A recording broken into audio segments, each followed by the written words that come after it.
dikasih dot ke mulut langsung. Kayak disuapin gitu ya. Ini sekali. Masih terbang aduh.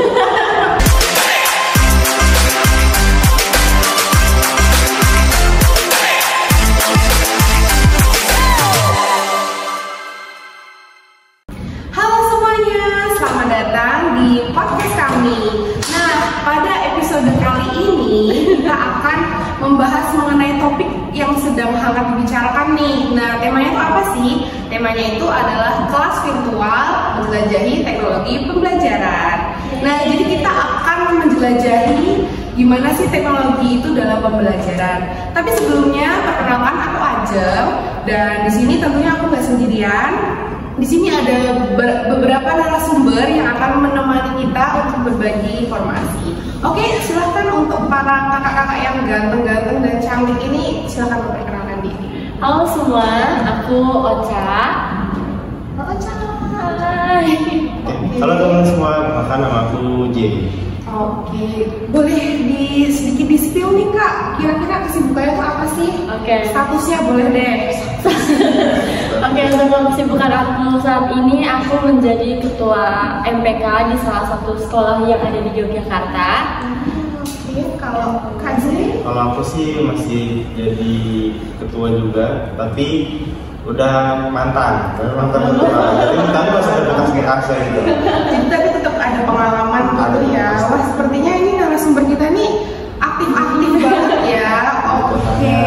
Nah, jadi aku pertama-tama mau tanya nih, kalian itu berarti generasi apa ya? Kita tuh Gen Z sih. Gen Z. Oke. Nah, kira-kira aku ingin tahu nih, kan kita sebenarnya ya udah jauh-jauh beda lah ya generasinya. Tapi aku mau tanya, Gen Z itu lagi apa sih yang lagi banyak dibicarain sama Gen Z itu soal apa sih? Iya, apa? Kalau menurut aku sih lagi maraknya soal kayak penggunaan teknologi nggak sih Mbak? Oh, oke. Kayak gitu sih. Kalau Kak J? Kalau menurut saya sih Gen Z itu lebih masa evolusi perubahan gitu loh. Jadi kayak banyak sekarang di zaman ini ya, maksudnya itu terjadi perubahan kayak dalam komunikasi, dalam memproduksi barang kan, kayak iya banyak perubahan yang terjadi gitu di era Gen Z. Oke, berarti sebenarnya bidangnya juga menyeluruh ya. Berarti kalian nih aktif banget ya untuk kayak sejenis teknologi itu kalian udah nggak asing banget sepertinya ya? Ya udah enggak Enggak sih. Kalau aku pengalaman pribadi aku sih, aku udah pakai teknologi itu dari umur 12 tahun mungkin. Jadi udah. Ya udah. Kalau baca? Kurang lebih sama. Kurang lebih sama ya? Iya. Udah lumayan melek lah kalau penggunaan. Kalau itu kan berarti dalam keseharian nih. Nah, kalau kira-kira kan kalian sebagai apa? Berarti ini siswa kan ya? Siswa. Iya, Kelas masih siswa. SMA. SMA kelas 12. Kelas 12, oke, sama ya. Nah, berarti itu juga ada kaitannya ya sama kayak pendidikan gitu? Masih ada ya? Berkaitan. Iya. Aku mau tanya nih, kalian pernah nggak sih dengar soal kelas virtual? Kelas virtual sih nggak asing Nggak banget. asing. Apalagi kita maksudnya pernah menghadapi yang di masa COVID-19 ini. Iya, bener banget. Boleh nggak coba ceritain sedikit pas COVID tuh kira-kira kelas virtual tuh gimana ya? Sepemahaman kalian deh. Oke. Dari J dulu boleh? Oke. Kalau dari aku sih kelas virtual itu awal-awal sangat asing, kayak asing, nggak jelas gitu. Kelas kok online. Gimana ya? Emang bisa dengerin. Iya. Dulu aja kalau nggak ada buat tulis guru matematika nggak bisa jelasin ya, karena kan guru matematika butuh nulis. Ini lewat virtual gimana mau nulis matematika ini kan? Jadinya menurut aku kelas virtual itu hal yang baru, tetapi ketika udah dijalani gitu ya, itu ternyata tidak separah itu gitu. Dan ternyata banyak juga yang bantu kan, misalnya dari ada aplikasi yang bisa bikin nyoret-nyoret buat matematika, dan bisa dipakai. Ada misalnya kalau kita tahu sekarang tuh Canva misalnya itu yang paling dekat buat bikin presentasi di kelas virtual gitu. Jadi banyak juga aplikasi yang dalam tanda kutip membantu kelas virtual ini gitu. Jadinya nggak susah-susah banget lah. Buat nambahin juga mungkin misalkan dengan adanya kelas virtual tuh kita kan jadi belajar tuh nggak yang terikat di satu tempat gitu loh. Jadi kita bisa belajar. Misalkan nongkrong sama anak-anak sekarang nongkrong kita ngerjain tugas, itu kan pasti kan tetap belajar tapi kan ada medianya, jadi virtual itu dari Zoom, Google Meet atau yang lainnya. Jadi luas banget ya, saya nggak terbatas ya. Aplikasi juga makin banyak. Aplikasi. Ya oke. Berarti kelas virtual itu juga bisa disimpulin kayak dia itu yang ada kaitannya dengan pemanfaatan teknologi gitu ya. Banget sih. Banget. Oke. Berarti kalian sebenarnya kemarin tuh udah lumayan beradaptasi ya dari COVID ini. Kalau tadi kamu bilang agak susah asing ya, tapi terus jadi terbiasa. Oke. Nah, terus kira-kira berarti itu kan ada kaitannya sama teknologi ya. Nah, kalau kalian sendiri itu gimana sih memandang teknologi dalam pembelajaran itu? Apakah seperti itu hal yang penting atau enggak sih sebenarnya? Kalau menurut aku sih penting karena pembelajaran tuh kadang juga mungkin kalau guru sekarang karena udah mulai sama perkembangan teknologi, mereka juga pakai teknologi itu untuk jadi sarana pembelajaran. Jadi menurut aku dan juga untuk mencari-cari bahan materi pembelajaran. Terus kayak misalkan kalau kita organisasi perlu teknologi buat kayak misalkan setelah ada event kan kita pakai teknologi kan. Kayak bikin proposal gitu ya. Bikin proposal, bikin pengajuan dari presentasi PowerPoint. Kalau nggak ada teknologi kan juga menghambat itu gitu. Lebih ke sangat membantu sih maksudnya. Soalnya kita bisa aja sih tambah teknologi, cuman dengan teknologi ini, dengan apa misalnya kita sebut laptop lah yang paling dekat ya, itu benar-benar membantu banget karena kerjanya lebih cepat ya. Apalagi juga banyak tadi aku bilang banyak template, banyak aplikasi membantu yang lain juga gitu. Itu sih. Oke, berarti dari kalian sendiri merasa dari teknologi betul itu penting karena juga bisa istilahnya tadi kayak informasi jadi mudah didapatkan, terus semuanya sudah mudah ya. Potong waktu. Terus kayak lebih interaktif gitu nggak sih? Iya. Dinamis ya. Iya. Ini juga. Oke. Nah, terus aku mau tanya lagi sih. Berarti kayak ini kan udah asing ya. Berarti kira-kira kalian tahu nggak sih apa aja jenis-jenis kayak teknologi yang udah diterapkan dalam pembelajaran teknologi? Tadi kan mungkin salah satunya kayak PPT Tria. Berarti itu jenis Canva gitu nggak sih? Iya, betul. Nah, mungkin ada lagi nggak sih kira-kira medianya gitu loh yang ada kaitan sama teknologi? AI mungkin ya. AI ini masih baru banget sih. Baru, tetapi bisa dibilang alurnya mainstream banget. Ya. Mainstream itu kayak alurnya kenceng banget gitu. Alur AI ini kenceng banget.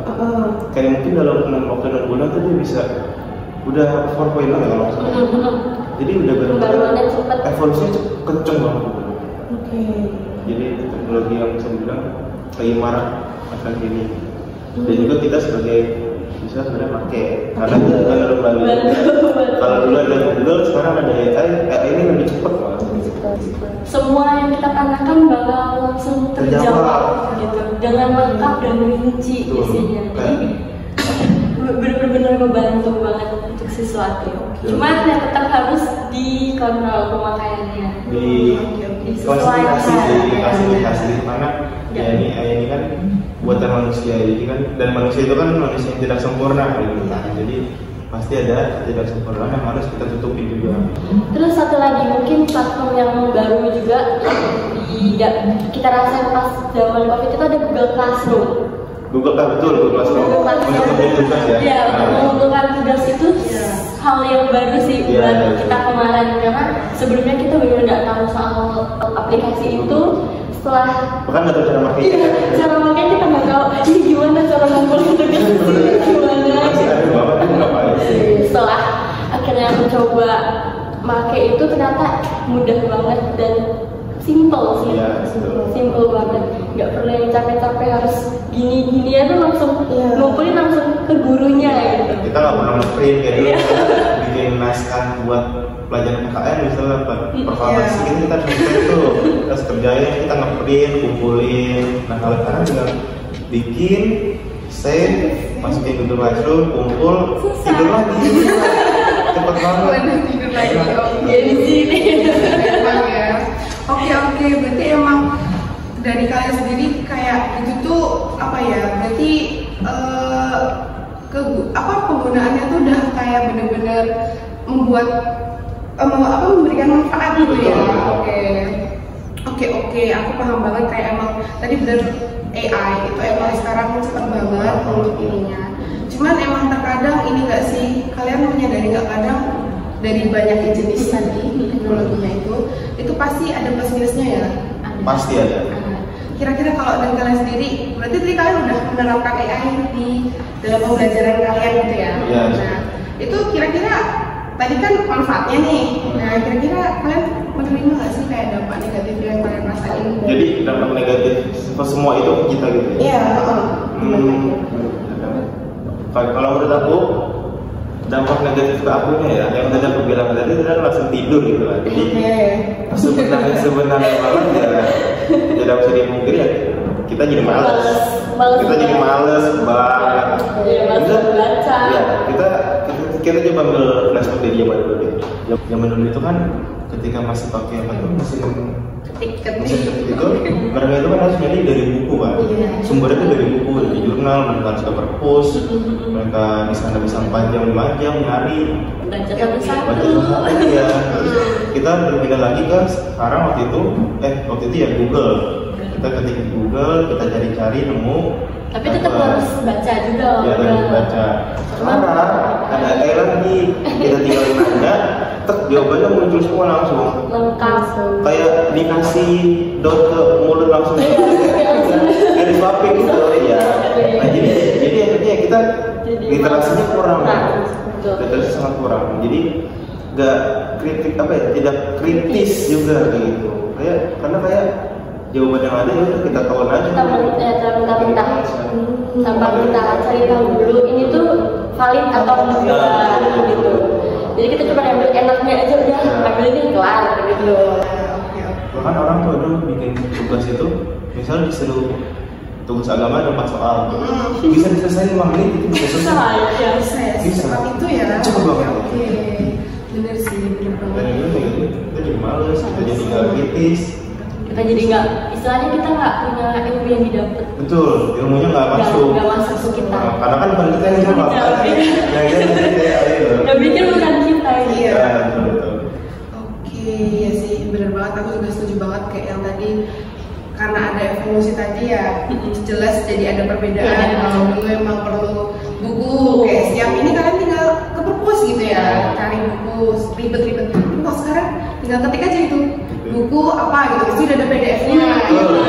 Sebenarnya agak itu nggak sih kayak merugikan juga ya, kayak misalnya yang penulis buku nih udah capek. Oh iya, ini benar. Udah capek nulis buku, malah kalian udah gampangnya dapat dari. Benar. Iya, banget. Itu sih emang kadang jadi yang dilemanya ya. Ada membawa sisi yang tadi manfaatnya itu kalian jadi cepat, cuman ternyata dari cepatnya itu bikin bikin negatifnya, jadi kayak ya udah jadi malas kayak yang penting udahlah nanti selesai. Tapi sebenarnya kalian paham nggak materinya? Itu yang agak tanya ya. Bener banget. Oke. Tapi dengan kayak gitu tuh kan itu berarti kalian sebenarnya menyadari ya sebuah dampak negatif. Nah, kira-kira kalau dari kalian sendiri tuh dari dampak negatifnya itu ada nggak kayak sebuah cara untuk mengatasinya gitu loh? Cara mengatasi dampak negatif itu? Iya, kayak bisa meminimalisir gitu loh. Iya. Kalian mungkin kalau dari aku pribadi cara untuk mengatasinya ya biar nggak tertekan sama AI itu kita harus tetap seimbang antara pemakaian AI sama kita tuh baca buku lah. Kalau misalkan emang kita udah ada titik mentok baca buku nih, tapi kita nggak dapet intinya, ya boleh minta tolong AI buat cari rangkumannya gitu. Tapi ya kita harus balik lagi dari rangkuman AI itu kita baca lagi nih kira-kira isinya udah pas atau belum gitu. Kalau kiranya emang belum pas, ya coba kita cari tahu lagi dengan dari baca buku itu gitu sih. Yang penting tetap harus punya Iya, backup sama batasan buat pemakaian AI itu udah nggak ketergantungan. Aku mau nambahin sih, kalau dari aku sih kayak AI ini kan jangan dijadikan sebagai pemasok utama, kayak jangan utama, tapi jadiin pemasok backup tambahan gitu. Jadi misalnya kita dari yang valid dari buku itu kan sebenarnya valid ya. Jadi kita dari buku, terus misalnya udah menemukan jawabannya, coba kita masih kurang yakin nih. Nah kita boleh minta tambahannya si AI ini supaya kita dapat opsi tambahan gitu. Jadinya nggak mentok di buku aja. Mengingat juga kan belajar maksudnya istilahnya belajar itu luas. Belajar ke pernah cukup gitu. Jadi ya AI tetap dibutuhkan tapi harus sesuai dengan kapasitas. Oke, bener banget. Emang berarti ininya AI itu sebagai pendamping. Sebagai pendamping, jadi malah jangan terus semuanya AI gitu biar kita disuapin. Iya, jangan sampai kita jangan sampai kita disuapin dengan teknologi. Gimana pun tetap harus sebagai manusia hidupnya yang harus lebih ini ya. Oke, berarti dia mengendalikan. Itu juga benar. Aku agak notice kayak kadang kan informasi di situ juga apa ya? Kadang nggak semuanya valid ya. Jadi tetap baik lagi harus tadi baca. Bener banget. Memang harus semua itu. Sebenarnya nggak ada. Sebenarnya kalau terlepas dari itu apa-apa harus seimbang sih. Enak juga ya. Oke. Nah kira-kira kan ada nggak sih pesan itu kan tadi cara mengatasinya. Berarti kan udah keren loh, termasuk kan kayak udah tahu, misalnya udah tahu manfaat, tahu dampak negatif, tapi juga tahu cara mengatasinya. Nah itu kan berarti kayak agak menginspirasi banget nih, bukan agak, tapi sangat menginspirasi teman-teman sekalian, ya kan? Jadi ada nggak sih kayak? Aduh, masih terbang, aduh. Jangan terbang ya, berarti nembusin. Nah kira-kira aku mau minta ini deh pesan buat kalian, buat teman-teman sekalian. Kalau buat yang pesan ini juaranya. Oke, boleh tuh. Gimana nih kalau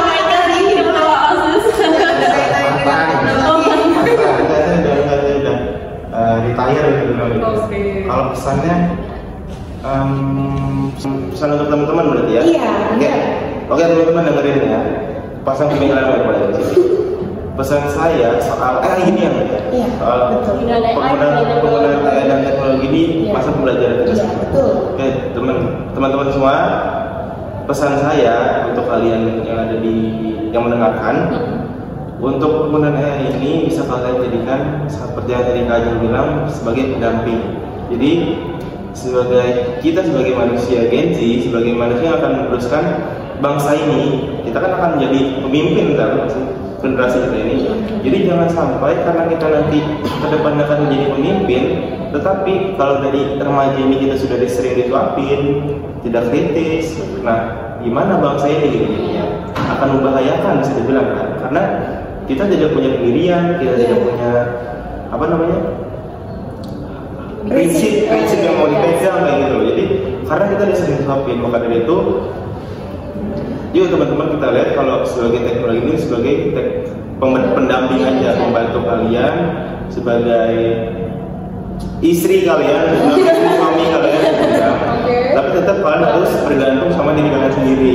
Jangan mau disuapin, jangan mau terlalu menelan mentah-mentah informasi dari sana. Jadikan itu opsi tambahan. Seperti yang tadi aku bilang kan udah ada buku, udah ada buku, udah ada AI. Itu berarti kan ada 3 opsi, ya kan? Itu kan sangat banyak juga. Gitu. Maka dari itu pesannya, yuk jangan terlalu bergantung sama teknologi sama AI, tapi gunakan itu dengan bijak sesuai dengan kapasitas kalian supaya kalian tidak terjerumus ke kebergantungan itu. Itu sih paling. Yang maksudnya istilahnya dapat kalau udah tergantungan kan bisa merusak. Merusak pemikiran kita. Jadi maksudnya pelan teknologi itu perlu namun harus sesuai dengan kapasitas. Wah, ini aku mau memberikan tepuk tangan dulu kan. Kalian ini emang bener-bener generasi penerus bangsa ini kayak Indonesia beneran mau generasi emas nih bisa seperti kalian semua ya. Oke, jadi tadi banyak banget informasi yang udah kita dapetin, terutama apalagi dari pengalaman langsung ya kalian penerapannya di sekolah tentang teknologi. Oke, berarti bener aku mau narik kesimpulan, bener banget kelas virtual itu berarti penting juga, kayak apalagi menyesuaikan zaman lah, kita tetap nggak bisa bohong, kita tuh semakin berkembang sebenarnya. Ya. Otomatis kita juga ya mengikuti aja. Iya, kita mengikuti ini. Iya, tapi balik lagi harus tadi seimbang dan tahu kapasitasnya. Oke, jadi mungkin itu dulu ya. Oke, makasih banget pada kalian berdua yang sudah menyempatkan waktunya, dan mungkin semoga apa yang tadi kita bicarakan juga, obrolan tadi kita juga bisa bermanfaat bagi kita dan teman-teman. Amin.